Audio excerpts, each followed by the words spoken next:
Okay, this is just a quick little update that I totally meant to film earlier and just forgot. But we are at the stage now where our doctor told us that we should have good enough numbers to be able to try IUI, which is huge because last time the reason we found out about our male factor infertility was that our numbers were way too low. We weren't even a candidate for IUI because the doctor said it wasn't likely to be successful. It's obviously not guaranteed, but we are now in the point where the numbers look good. So next cycle, we're supposed to be trying IUI.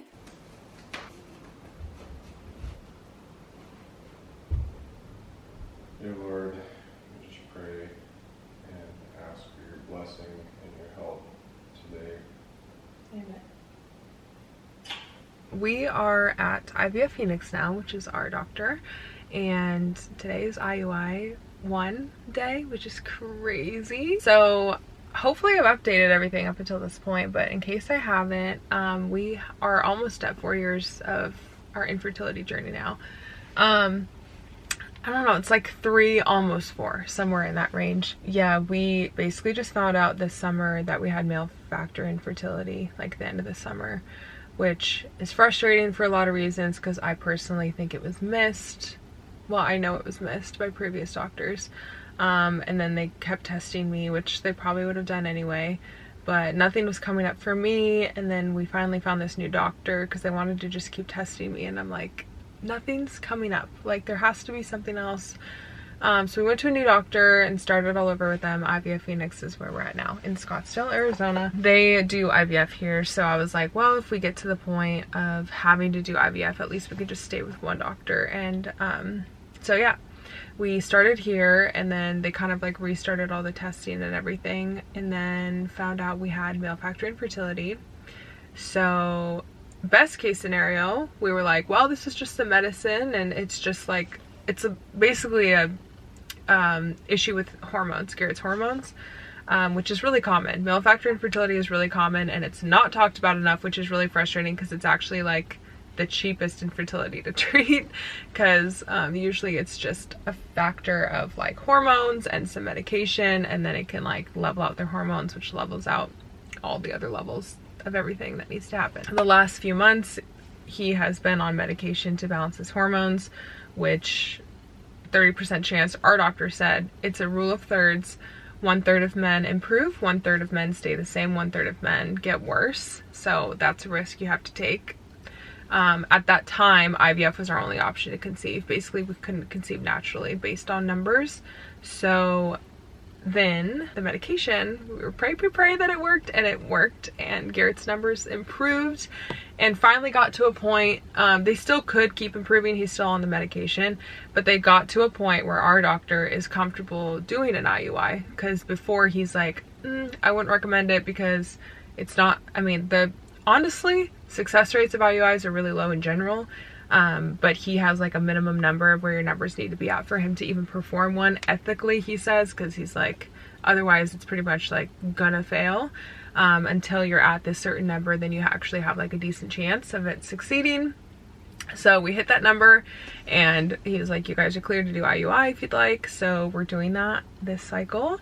Completely natural, unmedicated. I ovulate naturally as far as we have seen, unless there's like a fluke month, I don't know, but so far I have ovulated naturally. I have extremely regular cycles, 28-day cycles, and I ovulate between like 12 and 16 days on average, I would say. So anyway, I got a positive test yesterday for ovulation, and so then they have you come in the next day. I'm sorry, this is TMI, but not really. I'm just explaining how this all works if you're not aware. But you come in the morning and give the sample. The man gives the sample, so that's where my guy is right now. And then we just go to breakfast or something, and then come back, and the IUI happens. So it is intrauterine insemination is what it's called. Some people call it artificial insemination, which is like what it's called when you inseminate a cow or something. So that, like, our doctor is like, I don't want to say that because that's what you do to animals. But basically, they wash the sperm, which is how we found out we had an issue in the first place.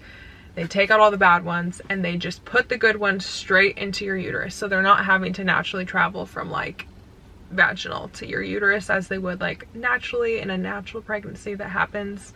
they're putting it straight into your uterus. That's why they do it the day after you get a positive OPK, because they're not having to travel. They just put them straight in. At first I was really confused about that because I'm like, we're gonna miss it, but I guess it's always the next day. So yeah, here we are. We are praying that it works. I am hopeful.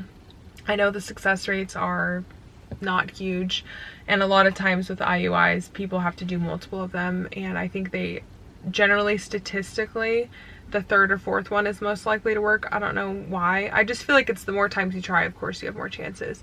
But I think if you try like 4 times and you're not having success, people usually move on to IUI or IVF. Pray to God that it's not our journey. I really don't want to do that, but we will see. We're taking it one day at a time. I am just praying that this is successful. I know it can be successful. I know God can do anything. So even if the success rate is low, it doesn't mean that it won't work. So I'm praying that we have success, and we will just see how it goes.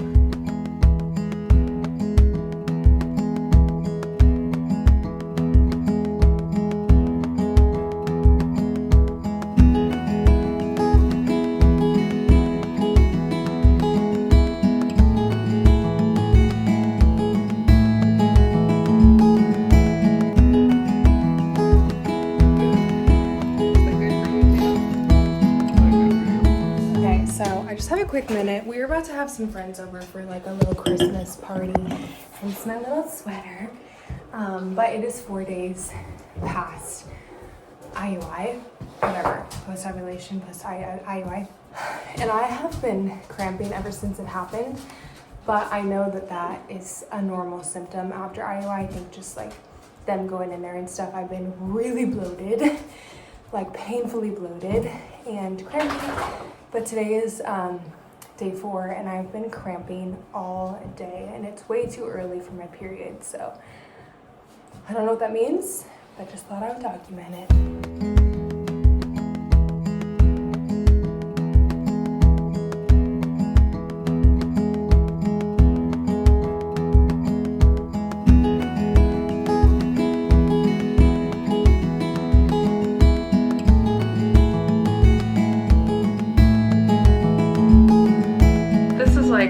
Obviously kind of uncomfy for me to come on here and talk about, because it's not good news. It's just been, you know, 4 years of talking about infertility and our updates, and yeah, it's like easier for me to just keep things simple now rather than to get really into it, just for the fact that otherwise I will get emotional, which I know it's fine to get emotional, but sometimes you just don't feel like crying, you know? Our first IUI was unsuccessful. It has now been a few weeks since that point, so I feel like I've fully processed it, and obviously I am wanting to start our family as soon as possible. It's been such a long journey, and we do have some answers, and numbers are improving, things are looking good. Like it should have, maybe not should have been successful, that's not fair to even say, because IUI already has a lower success rate, but we had a better chance with IUI than we would have natural conception. So you know, I had hope, and Garrett had hope. We were praying it would work, and it didn't. Out of our control. Can't do much about that. So I was ready to try again. However, our next cycle would have been like during Christmas. Actually, it would have been like a week before Christmas. And they told us we would have to postpone if we wanted to do IUI again, because they had, I don't know, probably because they had time off and not enough people working or something. They weren't doing it during Christmas time and the holidays. So we would either have to get on birth control to like postpone my cycle, or try naturally this month and then pick up IUI again next month. So it's always unfortunate to hear like, okay, it's gonna be another month before you can do another treatment or another procedure, I guess, whatever you call IUI. But at the same time, I'm like, it's already been 4 years, like what's another month? And when you've already dealt with infertility so long, like I don't really want to add unnecessary steps just because I want to try a month sooner. So we are trying naturally this month, which, you know, we've done the last 4 years. But you never know, God can do anything. So at first I was pretty disappointed in that, but I do trust like God's timing is the best, and things will work out the way that they're supposed to. It doesn't make this journey any easier. obviously. I was very emotional at the fact that our IUI did not work. The hardest part about infertility is just the constant hope and then disappointment, and then having to have hope again the next month, and then being disappointed again, and then do that for 4 years. Emotionally exhausting. I know that this will eventually be part of our history, so like I'm just trying to stay strong. I always pray for strength from God, but yeah, it's really hard. And I think like I don't really like showing those sides as much because it's just depressing, and I don't really want people like feeling sorry for me, because then the more I get the "oh, I'm so sorry," like it makes me cry more. So I usually just like put on a strong face. My husband gets to see me be sad, but I try not to show that as much because it just like doesn't fix anything. But you also can't help like being emotional. It's part of the journey. So it's a tough spot to be in, because like I do trust God's timing. We do trust God's timing, but with infertility, it's like we don't just get pregnant naturally, or we haven't up until this point. So like some people that say things, they're trying to be helpful, but saying like, just relax, just trust God's timing, like stop trying, it's gonna happen. What you don't understand is people that have issues with infertility, you can't just stop trying, because then it'll for sure never happen. So like we have to focus on it and keep trying or it will not happen, if that makes sense. So just like keep that in mind if that's something you are saying to people. I've taken a couple breaks, like we've done a couple breaks throughout our journey just to like refresh our spirit and give me, I don't know, less depression, and they've helped a little bit. But yeah, I'm emotionally exhausted, but God knows that, so he knows what he's doing, I guess. I don't guess, I know he does, but it's hard to think that way when you're like, I remember after we had our miscarriage last year, I was like, I don't know how I can try again. Like, I'm too tired. This was so depressing and sad, and we've been wanting this so long. We finally got it, lost it, still trying. And I was like, I cannot even imagine if it takes another year to get pregnant. And here we are. It's been a year and a half now since we had last gotten pregnant. And I don't know how I've made it this far. Like, and I do enjoy my life. Like, we try to enjoy our life in between. I'm just rambling now.